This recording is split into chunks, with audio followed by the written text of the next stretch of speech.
Hello everyone, আমি তোমাদের Africa মহাদেশের যেটি কিনা দশম অধ্যায়ে আছে। তো এই দশম অধ্যায়ের এইগুলো আমি তোমাদেরকে আজকে পড়াবো। এবং দেখো, এখান থেকে যেসব প্রশ্নগুলো তোমাদের দ্বিতীয় পরীক্ষার জন্য খুব ইম্পর্টেন্ট, সেসব প্রশ্নগুলো আমি মার্ক করে রেখেছি।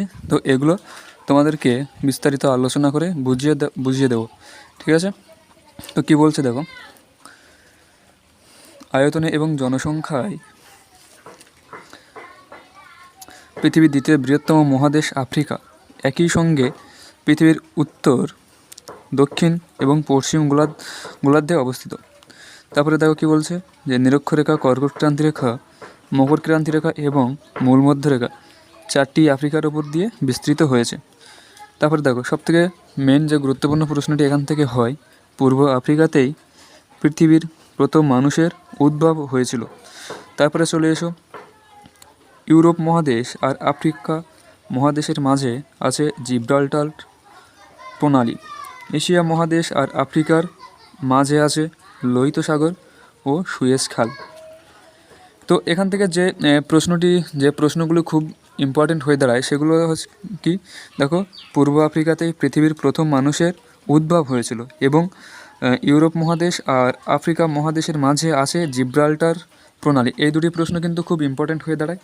তারপরে দেখো কি বলছে, দুটি বড় জলভাগ যেমন সাগর বা মহাসাগর যুক্ত হয়ে যে সংকীর্ণ জলভাগ দ্বারা, তা হলো প্রণালী। তো এখান থেকে এই প্রশ্নটি এমনভাবে হয় যে প্রণালী কাকে বলে। তো যখন বলবে যে প্রণালী কাকে বলবে, তখন তোমরা এইখান থেকে এই পর্যন্ত এটুকু লিখে দেবে, বুঝতে পারছো?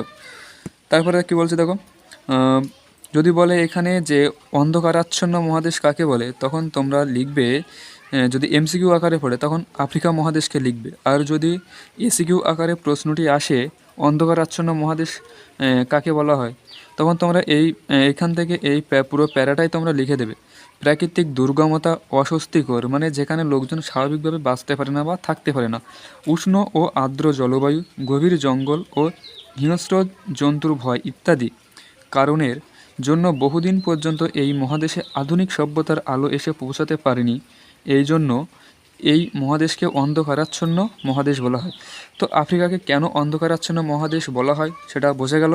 দেখো, ওখানে প্রাকৃতিক পরিবেশটা খুবই দুর্গম এবং কি অস্বস্তিকর, লোকজন স্বাভাবিকভাবে বাঁচতে পারে না, এবং ওর জলবায়ুটা খুবই খারাপ আর কি। গভীর জঙ্গল থাকার কারণে সেখানে প্রচুর পরিমাণে হিংস্র জীবজন্তু বসবাস করে। এবং তোমরা জানো যে অ্যানাকোন্ডা সাপ, তারপরে সিংহ, বাঘ, এসবগুলো ওখানে বসবাস করে। সেই জন্য ওখানকার লোকজনরা সেই জন্য ওই আফ্রিকা মহাদেশে কি আধুনিক সভ্যতার আলো পৌঁছাতে পারেনি। সেই জন্য ওই মহাদেশকে অন্ধকারাচ্ছন্ন মহাদেশ বলা হয়। এবং তারপরে দেখো প্রাকৃতিক পরিবেশ। তো প্রাকৃতিক পরিবেশে কি বলছে, যে এখান থেকে প্রশ্ন, অ্যাটলাস পর্বতমালার সবচেয়ে উঁচু শৃঙ্গ হলো মাউন্ট তৈকবল, যা 4165 মিটার। এই প্রশ্নটি কিন্তু খুবই গুরুত্বপূর্ণ একটি প্রশ্ন। এবং দেখো, পৃথিবীর বৃহত্তম মরুভূমি অঞ্চল সাহারা মরুভূমি। তো যদি প্রশ্ন হয় পৃথিবীর বৃহত্তম মরুভূমির নাম কি, তখন তোমরা কি লিখবে, সাহারা মরুভূমি, বুঝতে পারছো? এবং তারপরে দেখো, মাউন্ট কিলিমানজারো 5895 মিটার, আফ্রিকা মহাদেশের সর্বোচ্চ শৃঙ্গ। যদি বলে আফ্রিকা মহাদেশের সর্বোচ্চ শৃঙ্গের নাম কি, তখন লিখবে মাউন্ট কিলিমানজারো। এবং নিরক্ষরেখার কাছাকাছি অবস্থিত হলেও উচ্চতা অনেক বেশি হওয়ায় সারা বছরের চূড়ায় কি বরফ জমে থাকে, ঠিক আছে? এবং তারপরে দেখো, এখানে কিছু একলম বিকলম দিয়ে দিয়েছে। তো সেগুলি দেখো আমি এখানে মানে তোমাদের সুবিধার জন্য মিলিয়ে দিয়েছি। তো কি বলছে, ভেল্ড হবে কি দক্ষিণ আফ্রিকার তৃণ অঞ্চল। কঙ্গো নদী অববাহিকা কি হবে, ঘন জঙ্গল চিরসবুজ। সাহারা কি হবে, প্রায় বসতিহীন অঞ্চল। মাউন্ট তৈকবল কি হবে, আটলাস পর্বতমালা। গ্রস্ত উপত্যকা কী হবে, দুটি ফাটলের মধ্যবর্তী নিচু অংশ। আফ্রিকা মহাদেশের এবার নদ নদী সম্পর্কে জানব। তো বেসিক্যালি দেখো, আফ্রিকা মহাদেশের মধ্যে 5টি নদী হচ্ছে গিয়ে প্রধান নদী।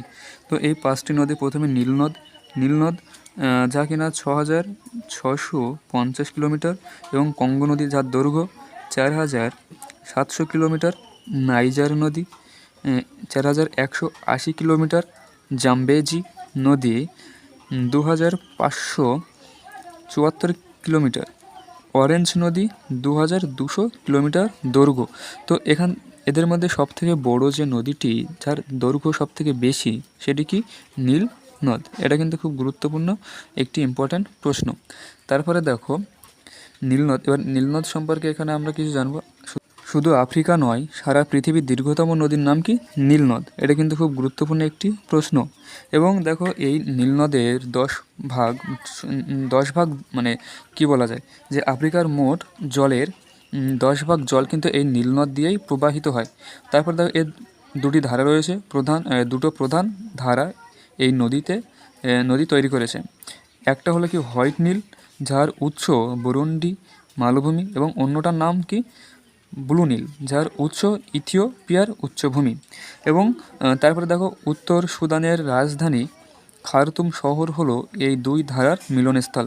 তো এটা কিন্তু খুব গুরুত্বপূর্ণ একটি প্রশ্ন যে নীল নদের যে দুই উপনদী আছে তাদের মিলনস্থলটি কোথায়, ঠিক আছে।